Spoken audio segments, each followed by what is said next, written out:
મિત્રો, મિડલ ઇસ્ટના મહાયુદ્ધમાં હવે દુનિયાના એવા દેશોની એન્ટ્રી થઈ રહી છે જેનાથી અમેરિકા અને ઇઝરાયલના હોશ ઉડી ગયા છે.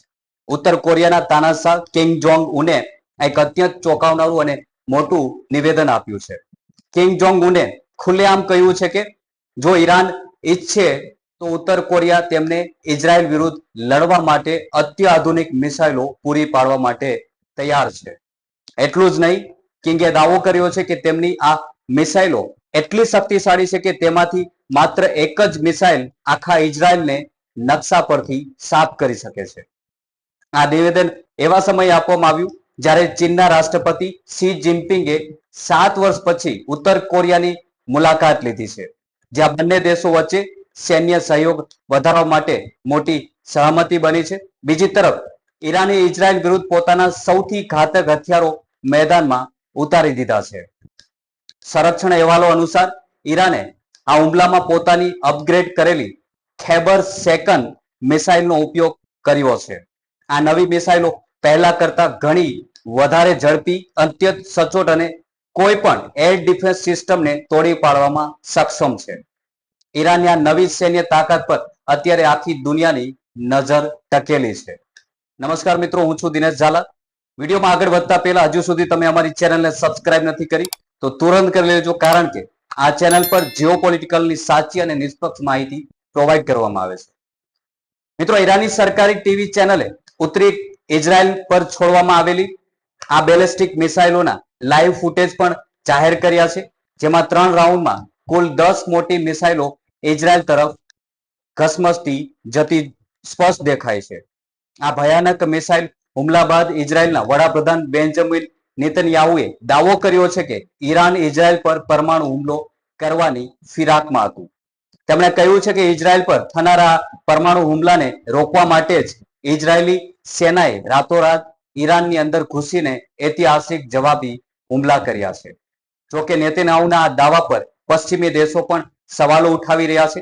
આ દરમિયાન અમેરિકાના રાષ્ટ્રપતિ ડોનાલ્ડ ટ્રમ્પનું એક મોટું નિવેદન પણ સામે આવ્યું છે. જ્યારે પત્રકારોએ ટ્રમ્પને પૂછ્યું કે શું તેમણે નેતન્યાહુને ઈરાન પર હુમલા રોકવા માટે કહ્યું હતું, ત્યારે ટ્રમ્પે સાફ ના પાડી દીધી છે.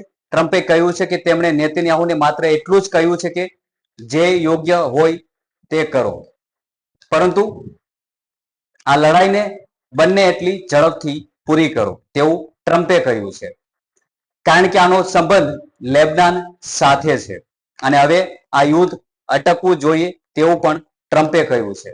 No, I said do what's right, but I want you to stop as quickly as you can because they have to stop. It's had to do with Lebanon and it has to stop. We want to get it finished. Middle ઇસ્ટના તણાવ વચ્ચે દુનિયાના બીજા છેડે Russia અને Ukraine વચ્ચેનું યુદ્ધ પણ એક અત્યંત ખતરનાક મોડ પર આવી ગયું છે. રશિયાએ યુક્રેનના હૃદય સમાન ગણાતા ક્રેવચુક ડિસ્ટ્રિક્ટના રહેણાંક વિસ્તાર પર અત્યાર સુધીનો સૌથી ઘાતક મિસાઇલ હુમલો કર્યો છે. આ રશિયન હુમલો એટલો ભીષણ હતો કે આખો ગીચ વિસ્તાર, વસ્તીવાળો વિસ્તાર જોતજોતામાં આગની લપેટમાં આવી ગયો છે, જેમના દ્રશ્યો તમે સ્ક્રીન પર જોઈ શકો છો.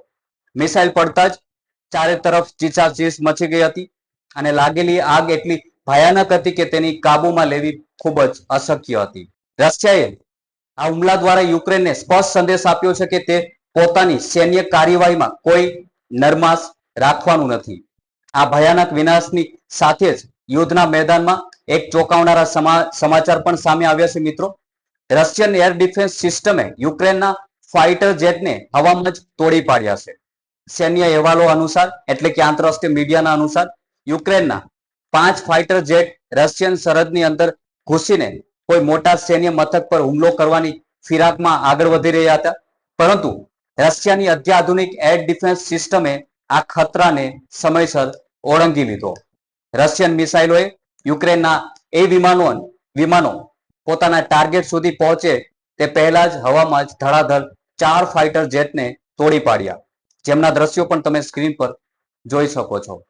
આ યુક્રેન આર્મી માટે બહુ મોટો સૈન્ય ફટકો માનવામાં આવી રહ્યો છે, પરંતુ આ લડાઈ માત્ર યુક્રેન સરહદ સુધી સીમિત નથી રહી. મિત્રો, રશિયાની પોતાની અંદર પણ એક મોટો વિસ્ફોટ થયો છે.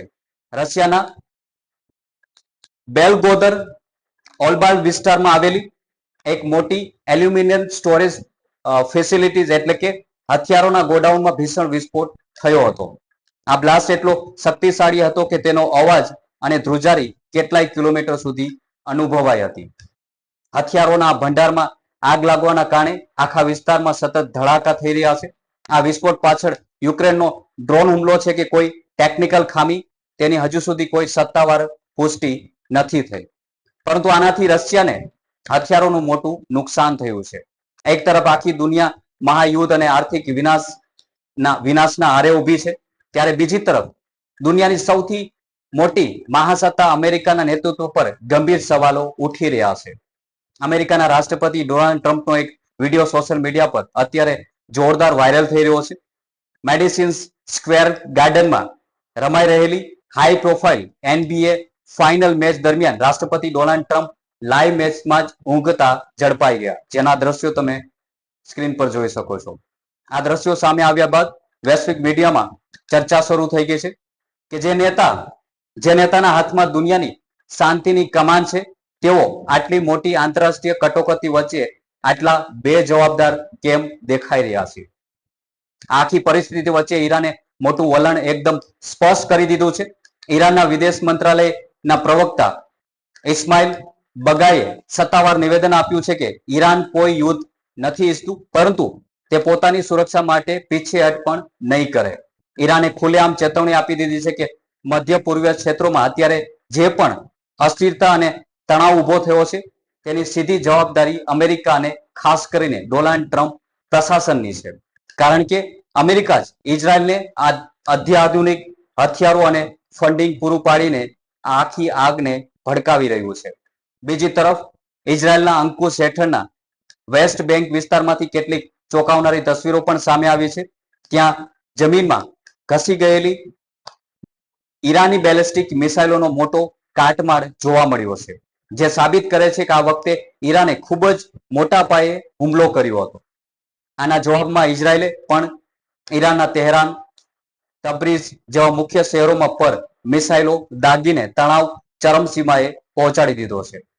આ ભયાનક એર સ્ટ્રાઇકના કારણે ઈરાન, ઇરાક અને સિરિયાએ તાત્કાલિક ધોરણે પોતાનું એર સ્પેસ બંધ કરી દીધું છે, જેના લીધે આંતરરાષ્ટ્રીય ફ્લાઇટના રૂટ સંપૂર્ણપણે ખોરવાઈ ગયા છે. મિત્રો, એક તરફ ચીન અને ઉત્તર કોરિયા ઈરાનની પડખે ઉભા છે, તો બીજી તરફ અમેરિકા પૂરતી તાકાતની સાથે ઇઝરાયલને સપોર્ટ કરી રહ્યું છે. વૈશ્વિક સૈન્ય સમીકરણો આગામી દિવસોમાં દુનિયાના અર્થતંત્રને કઈ તરફ દોરી જશે, તેના પર સૌની નજર છે. આ સંપૂર્ણ એપિસોડ પર તમારું શું કહેવું છે? કમેન્ટ કરી જરૂર જણાવજો. ને એપિસોડ સારો લાગ્યો હોય તો વિડીયોને શેર કરજો અને લાઈક કરવાનું ભૂલશો નહીં. સાથે જ આવા જ મહત્વના સમાચાર જોવા માટે અમારી ચેનલને સબસ્ક્રાઇબ કરી લેજો. સાથે જ બેલ આઇકન પર ક્લિક કરવાનું ભૂલશો નહીં, જેથી નવા એપિસોડની નોટિફિકેશન તમને મળતી રહે. જય હિન્દ.